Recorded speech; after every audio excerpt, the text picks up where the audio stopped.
நிறைய கரப்ஷன் கேஸ்ல இன்வால்வ் ஆனவங்க எல்லாம் கட்சியில சேர்த்துக்கிட்டே இருக்கிறாங்க. இது வந்து அந்த கட்சியுடைய ஆட்சியுடைய இமேஜ் பாதிக்காதா? இதெல்லாம் நீதிமன்ற பிரச்சனைகள் சொல்லிட்டு இருக்கீங்க. நீதிமன்றத்துக்கு போயிருக்குன்னு சொல்றீங்க. அதனால நீதிமன்றம் அதை பத்தி ஏதாவது சொன்னுச்சுன்னா அதை பத்தி பேசுவோம். வேற எதுவும் கருத்து இருக்கா?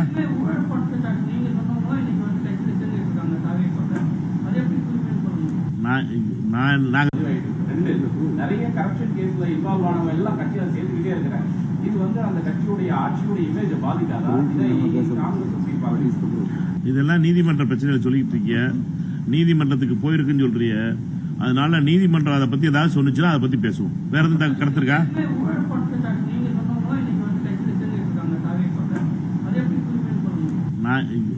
நாங்க தீமைன்னு சொன்னோமா?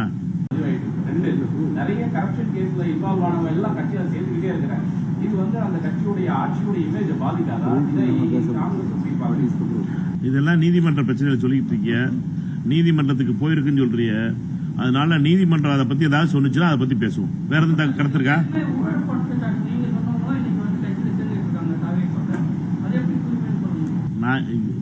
நாங்க தீமைன்னு சொன்னோமா?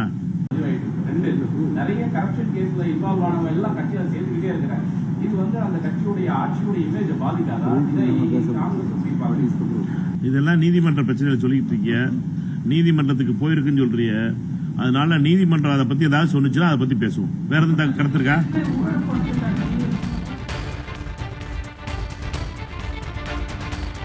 சத்தியமூர்த்தி பவனில் தமிழ்நாடு காங்கிரஸ் கமிட்டி தலைவர் மாணிக்கம் தாக்கூர் பத்திரிகையாளர்களை சந்தித்தார். அப்போது தவேகாவில் ஊழல் குற்றச்சாட்டில் சிக்கியவர்களை இணைக்கிறார்கள், பிறகு எப்படி அது தூய சக்தியாகும் என செய்தியாளர்கள் கேள்வி எழுப்பிய நிலையில் அந்த கேள்விக்கு பதிலளித்த மாணிக்கம் தாக்கூர், தவேகாவை நாங்கள் எப்போது தூய சக்தி என சொன்னோம், நாங்கள் அப்படி சொல்லவில்லை என்று பதிலளித்திருக்கிறார். விஜய்தான் ஒரு தூய சக்தி என தம்பட்டம் அடித்துக் கொள்ளும் நிலையில் அதிகாரத்தில் பங்கு வகிக்கும் காங்கிரஸ் தவேகா தூய சக்தி என ஒப்புக்கொள்ள மறுத்திருக்கிறது. இதனை அண்மை செய்தியாக பார்க்கிறோம். சத்தியமூர்த்தி பவனில் தமிழ்நாடு காங்கிரஸ் கமிட்டி தலைவர் மாணிக்கம் தாக்கூர் பத்திரிகையாளர்களை சந்தித்தார். இந்த பத்திரிகையாளர் சந்திப்பின் போது தவேகாவில் ஊழல் குற்றச்சாட்டில் சிக்கியவர்களை இணைக்கிறார்கள், பிறகு எப்படி அது தூய சக்தியாகும் என செய்தியாளர்கள் கேள்வி எழுப்பியுள்ளனர். செய்தியாளர்களின் கேள்விக்கு பதிலளித்த மாணிக்கம் தாக்கூர், தவேகாவை நாங்கள் எப்போது தூய சக்தி என சொன்னோம், நாங்கள் அப்படி சொல்லவில்லை என்று பதில் கூறியிருக்கிறார். விஜய்தான் ஒரு தூய சக்தி என தம்பட்டம் அடித்துக் கொள்ளும் நிலையில் அதிகாரத்தில் பங்கு வகிக்கக்கூடிய காங்கிரஸ் கட்சியானது தவேகா ஒரு தூய சக்தி என ஒப்புக்கொள்ள மறுத்திருக்கிறது.